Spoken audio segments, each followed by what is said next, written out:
Hi hello ನಮಸ್ಕಾರ. ನೀವು ನೋಡ್ತಾ ಇದ್ದೀರಾ ಸಂಪೂರ್ಣ ನ್ಯೂಸ್. ನಾನು ಪೂಜಾ ಗುರಪ್ಪ. ಇವತ್ತು ನನ್ನ ಜೊತೆ ಇರುವಂತಹ ದಾಸನ ಜೊತೆ ಆಪ್ತರಾಗಿದ್ರು, ಹಾಗೆ ದಾಸನ ಮ್ಯಾನೇಜರ್ ಕೂಡ ಆಗಿದ್ರು. ದಿಢೀರನೆ 7 ವರ್ಷ ಕಾಣೆ ಆಗಿದ್ರು. ಈಗ ಮೀಡಿಯಾದ ಮುಂದೆ ದಿಢೀರನೆ ಎಂಟ್ರಿ ಕೊಟ್ಟಿದ್ದಾರೆ. ಸೊ ಸಾಕಷ್ಟು ವಿಚಾರಗಳ ಬಗ್ಗೆ ಚರ್ಚೆ ಈಗಷ್ಟೇ ಮಾಡಿದ್ದು. ಸೊ ಇನ್ನೂ ಕ್ವಶನ್ಸ್ ಇದೆ, ಅವ್ರ ಜೊತೆ ಮಾತಾಡ್ತಾ ಹೋಗೋಣ. ಹಾಯ್ ಸರ್, ಮೊದಲಿಗೆ ಕಾರ್ಯಕ್ರಮಕ್ಕೆ ಸ್ವಾಗತ. ನಮಸ್ತೆ, ಎಲ್ಲರಿಗೂ ನಮಸ್ಕಾರ. ಸರ್, ಅದೇ ದಿಢೀರನ್ಗೆ ಎಂಟ್ರಿ ಕೊಟ್ಬಿಟ್ಟಿದ್ದಾರೆ. 7 ವರ್ಷ ಕಾಣೆ ಆಗಿದ್ರಿ. ದಾಸ ಎಷ್ಟು ಕಷ್ಟದಲ್ಲಿದ್ದಾರೆ ಅಂದ್ರೆ ನೀವೆಷ್ಟು ಕಷ್ಟದಲ್ಲಿದ್ದೀರಾ ಅದ್ರಲ್ಲಿ 3 ಪಟ್ಟು ಕಷ್ಟದಲ್ಲಿದ್ದಾರೆ. ಸೊ ಅವಾಗ ಕ್ಲಾರಿಟಿ ಕೊಡೋಕ್ ಬರ್ದಿಲ್ದವ್ರು ಸಾಕಷ್ಟು ವಿಚಾರಗಳು ಇಂಡಸ್ಟ್ರಿಯಲ್ಲೇ ಇದ್ದಂತ ಧ್ರುವನ್ ಜೊತೆ, ದಾಸನ ಜೊತೆ ಫಿಲಮ್ದು ಸಾಕಷ್ಟು ಚರ್ಚೆಗಳು ನಡೀತಾ ಇದ್ರು. ಆಗ್ಲೂ ಕ್ಲಾರಿಟಿ ಕೊಡ್ದಲ್ಲೇ ಸಡನ್ ಆಗಿ ದಿಢೀರಾಗಿ ಈಗ ಎಂಟ್ರಿ ಕೊಟ್ಟಿದ್ದಾರೆ. ಏನು ಕಾರಣ ಅನ್ನುವಂಥದ್ದು ಸರ್? ನಾನು ಆವಾಗಲೇ ಬಂದಿದ್ದೆ ಆ್ಯಕ್ಚುಲಿ. ಬಟ್ ನಾನು ಪ್ರೆಸ್ ಮೀಟಿಗೆ ಬರೋಕ್ಕೆ ಲೇಟ್ ಆಯ್ತು ಅಷ್ಟೇ.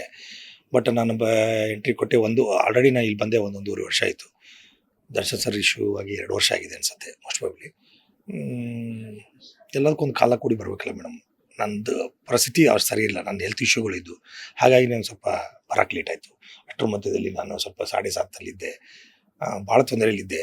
ಭಾಳ ಬರೋ ಪರಿಸ್ಥಿತಿಲಿರಲಿಲ್ಲ, ಅದಕ್ಕೆ ಬಂದಿರಲಿಲ್ಲ.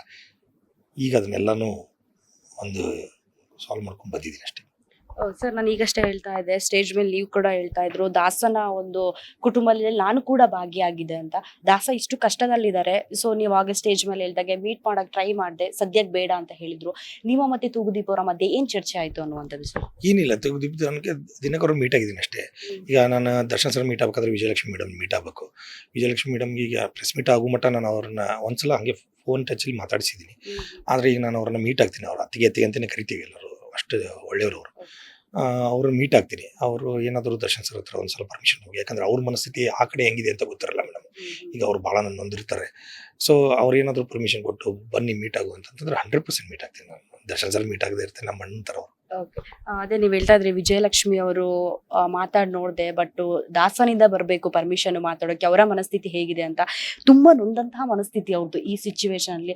ನಿಜವಾಗ್ಲೂ ದಾಸ ಇದಕ್ಕೆಲ್ಲ ಒಪ್ತಾರ? ನಿಜವಾಗ್ಲೂ ನಿಮ್ಮನ್ನ ಮಾತಾಡ್ಸಕ್ಕೆ, ಭೇಟಿ ಮಾಡಕ್ಕೆ ಅವಕಾಶ ಕೊಡ್ತಾರಂತ ನಿಮ್ಗೆ ಅನ್ಸುತ್ತೆ? ಯಾಕಂತಂದ್ರೆ ಸಾಕಷ್ಟು ವರ್ಷಗಳ ಕಾಲ ಅವ್ರ ಜೊತೆನೇ ಇದ್ದವರು, ಅವರ ಮ್ಯಾನೇಜರ್ ಆಗಿದ್ದವರು, ಮತ್ತೆ ಅವರ ಯಾವ್ದಾದ್ರು ಪ್ರೋಗ್ರಾಮ್ಸಿಗಾಗಿರ್ಬೋದು, ಯಾವುದೇ ಈವೆಂಟ್ ಸಿಗಾದ್ರೂ ನೀವೇ ಲೈನ್ ಅಪ್ ಮಾಡಿ ಕೊಡ್ತಾ ಇದ್ದವರು. ಒಪ್ಬೋದು, ಬಟ್ ಈಗಾಗಲಿಲ್ಲ ಅಂತಂದ್ರೆ ಆಮೇಲೆ ಅವ್ರು ಬಂದೇ ಬರ್ತಾರೆ. 100% ನಂಗೆ ನಂಬಿಕೆ ಇದೆ. ಬಂದ ತಕ್ಷಣ ಆದರೂ ಮೀಟ್ ಆಗ್ತೀನಿ. ಈಗ ಅಲ್ಲಿ ಪರಿಸ್ಥಿತಿ ಹೆಂಗಿದೆ ಗೊತ್ತಿಲ್ಲ. ಈಗಾಗಲಿ ಅಂದ್ರೆ ಅವ್ರು ಬಂದ್ಮೇಲೆ ಆದರೂ ಮೀಟ್ ಆಗ್ತೀನಿ. I will try my level best. ಅದೇ ಸರ್, ಒಂದು ಸಿನಿಮಾದ ವಿಚಾರ, 2 ಕೋಟಿ ಸಿನಿಮಾದ ವಿಚಾರ ಸಾಕಷ್ಟು ಚರ್ಚೆಯಲ್ಲಿ ಇದ್ದಂಥದ್ದು. ಸೊ ಅದು ಏನ್ ಕ್ಲಾರಿಟಿ ಕೊಡ್ತೀರಾ ಅನ್ನುವಂಥದ್ದು? 2 ಲಕ್ಷದ್ದು ಸಿನಿಮಾದ ಪ್ರಾಜೆಕ್ಟ್ ಇತ್ತಲ್ಲ ಸರ್, ಒಂದ್ ಸ್ವಲ್ಪ ಮನಸ್ತಾಪಗಳಾಗಿತ್ತಲ್ಲ.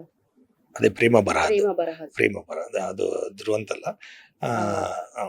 ಅರ್ಜುನ್ ಸರ್ಜಾ ಅವರು ಡೈರೆಕ್ಟರ್ ಕಮ್ ಪ್ರೊಡ್ಯೂಸರ್. ಅದಕ್ಕೆ ಅದು ಆ ಪಿಕ್ಚರ್ ಅದ್ರದ್ದಿಲ್ಲ. ನಾನು ಅದು ಕೋರ್ಟಲ್ಲಿ ಇದೆ. ಅವ್ರಿಗೆ ನಾನು ಅಷ್ಟು ಕೊಡೋದಿಲ್ಲ ಆ್ಯಕ್ಚುಲಿ. ಸೆಕ್ಯೂರಿಟಿ ಪರ್ಪಸ್ ನಾನು ಏನೋ 1-2 ಚೆಕ್ ಕೊಟ್ಟಿದ್ದೆ. ಅದ್ರ ರಿಲೇಟೆಡ್ ಅದು ಅಲ್ಲೇ ಅವ್ರ ಚೆಕ್ ಬೌನ್ಸ್ ಆಗಿದೆ ಅಷ್ಟೇ. ಅದನ್ನು ನಾನು ಕೋರ್ಟಿಗೆ ಹೋಗಿದ್ದೀನಿ, ಅಟೆಂಡ್ ಆಗಿದ್ದೀನಿ. ಅದನ್ನು ಅವ್ರ ಲಾಯರ್ ಜೊತೆ ಮಾತಾಡಿದ್ದೀನಿ, ಅದು ಸಾಲ್ವ್ ಮಾಡ್ಕೊತಾ ಇದ್ದೀನಿ. ಬಟ್ ಅದರಲ್ಲಿ ನಂದು ಏನೋ ಒಂದು ಟೆಕ್ನಿಕಲ್ ಟೈಪಿಂಗ್ ಮಿಸ್ಟೇಕ್ ಆಗಿದೆ ಅಷ್ಟೇ, ಬೇರೆ ಏನಿಲ್ಲ.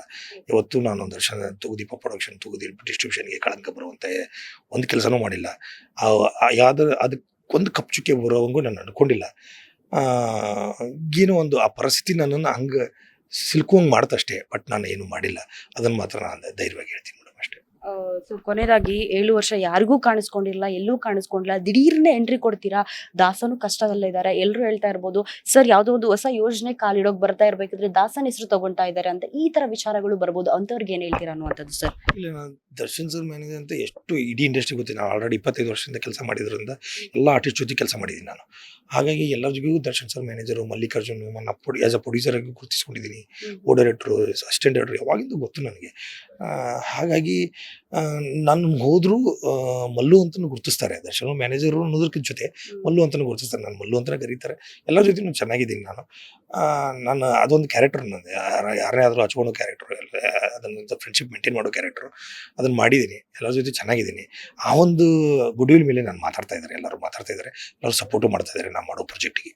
ಸರ್, 8 ಕೋಟಿ ಸಾಲದಲ್ಲಿ ಇದ್ದೀರಾ ಅಂತ ಹೇಳಿದ್ರೆ, ನೀವು ಸಾಕಷ್ಟು ಜನಕ್ಕೆ ಕೊಟ್ಟಿರ್ತೀರಾ.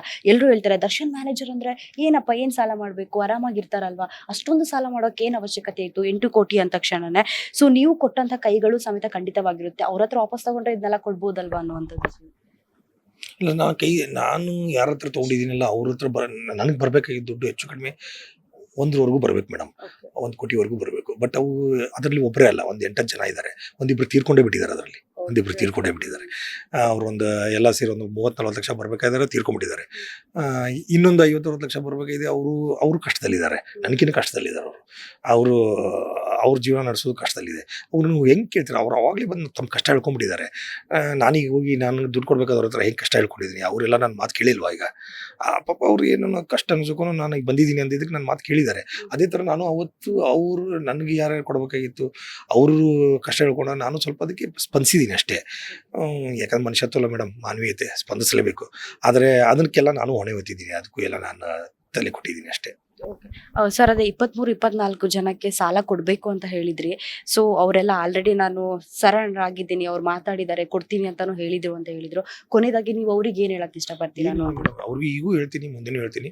ನನಗೆ ಗೊತ್ತಿಲ್ಲ, ನನಗೆ ಇವತ್ತು 1 ವರ್ಷ ಆಗುತ್ತೋ, 2 ವರ್ಷ ಆಗುತ್ತೋ, 5 ವರ್ಷ ಆಗುತ್ತೋ, 10 ವರ್ಷ ಆಗುತ್ತೋ, ಎಷ್ಟಾಗುತ್ತೋ ಗೊತ್ತಿಲ್ಲ. ನಾನು ಕೊನೆ ಉಸಿರೋವರೆಗೂ ನಾನು ದುಡಿತೀನಿ, ಅಂತಂತ ತೀರ್ಸಕ್ಕೆ ಪ್ರಯತ್ನ ಪಡ್ತೀನಿ. ದೇವ್ರು ಹೆಂಗೆ ದಾರಿ ತೋರಿಸ್ತಾರೆ ಹಂಗೆ ಹೋಗ್ತೀನಿ, ಕಷ್ಟಪಟ್ಟು ದುಡಿತೀನಿ. ಮನೆ ಬಾಗಿಲು ಬಂದು ಕೊಡಬೇಕು ಅಂದ್ಕೊಂಡಿದ್ದೀನಿ. ನನ್ನ ಕೈಯಲ್ಲಿ ಏನೂ ಇಲ್ಲ ಅಷ್ಟೇ. ಸರ್, ಇನ್ನೊಂದು ವಿಚಾರ, ನೀವು ದರ್ಶನ್ ಸರ್ ಅವರ ಮ್ಯಾನೇಜರ್ ಅನ್ಬೇಕಾದ್ರೆ ತುಂಬಾ ನಿಯತ್ತು. ದರ್ಶನ್ ಸರ್ ನೋಡ್ಬೇಕಾದ್ರೆ ನಮಗೆ ಗೊತ್ತಾಗುತ್ತೆ ಹೇಗೆ ಇದ್ರೆ ದರ್ಶನ್ ಸರ್ ಹಂಗೆ ಅಂತ ಹೇಳ್ಬೇಕಾದ್ರೆ ಅವ್ರ ಮ್ಯಾನೇಜರು ಅಂತ ನಮಗೂ ಸಮೇತ ಅದೇ ನಂಬಿಕೆ ಇದೆ.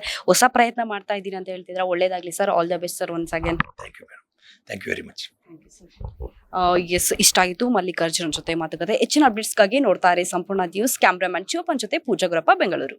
ಸಂಪೂರ್ಣ ನ್ಯೂಸ್, ಇದು ನೊಂದವರ ಧ್ವನಿ.